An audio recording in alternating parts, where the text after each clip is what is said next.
بسم اللہ الرحمن الرحیم۔ خواہشات کا وزن جتنا کم ہوگا، انسان اتنی ہی خوشحال زندگی گزارے گا۔ جس خاندان میں بھائیوں میں اتفاق اور ہمدردی ہو، اس خاندان کی نسلیں بھی عروج پر پہنچ جاتی ہیں۔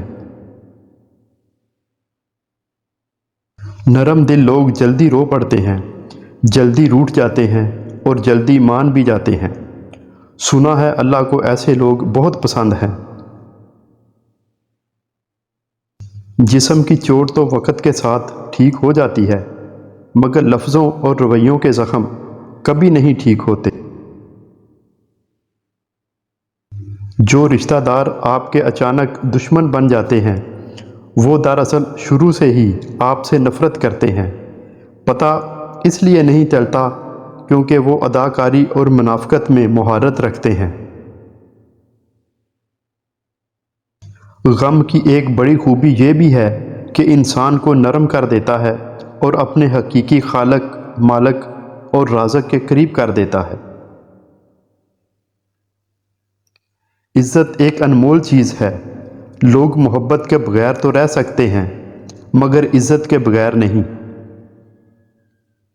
بڑا آدمی وہی ہے جو اپنے پاس بیٹھے شخص کو چھوٹا محسوس نہ ہونے دے۔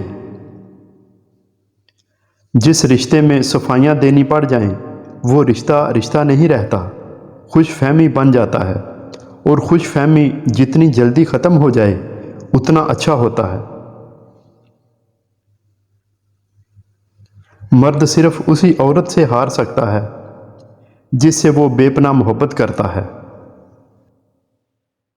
انسان جب تک چاہے جانے کی آرزو رکھتا ہے، وہ کبھی آزاد نہیں ہو سکتا۔ جب تک انسان دوسرے کی جگہ پر کھڑا نہ ہو، تب تک اسے پوری بات سمجھ نہیں آتی۔ زندگی کے آدھے غم انسان دوسروں سے غلط توقعات کر کے خریدتا ہے۔ محبت دو بیوقوفوں کے درمیان ایک معاہدے کا نام ہے۔ دونوں میں سے جسے پہلے عقل آ جائے وہ بے وفا کہلاتا ہے۔ غصے کے وقت تھوڑا رک جائیں اور غلطی کے وقت تھوڑا جھک جائیں تو زندگی آسان ہو جائے گی۔ محبت اپنی مرضی سے کھلے پنجرے میں طوطے کی طرح بیٹھے رہنے کی صلاحیت ہے۔ چیخ و پکار انسان کے وقار میں کمی کا باعث بنتی ہے۔ لوگوں کو اپنی خاموشی سے خوف زدہ کرنا سیکھو۔ عورت کا پہلا غرور اس کا حسن اور آخری غرور اس کے بچے ہوتے ہیں۔ وہ اپنے آخری غرور کو مکمل کرنے کے لیے وہ اپنے پہلے غرور کو خاک میں ملا دیتی ہے۔ اگر کوئی محبت لینے آئے تو اسے محبت دے دینا، محبت سکھانے نہ لگ جانا۔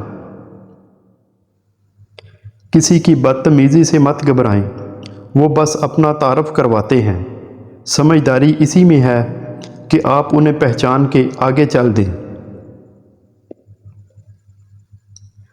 ماں بے شک پڑھی لکھی نہ ہو، لیکن دنیا میں ہر ضروری بات ہم اپنی ماں سے ہی سیکھتے ہیں۔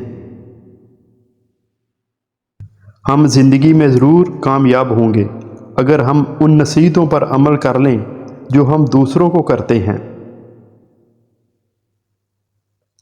Thanks for watching.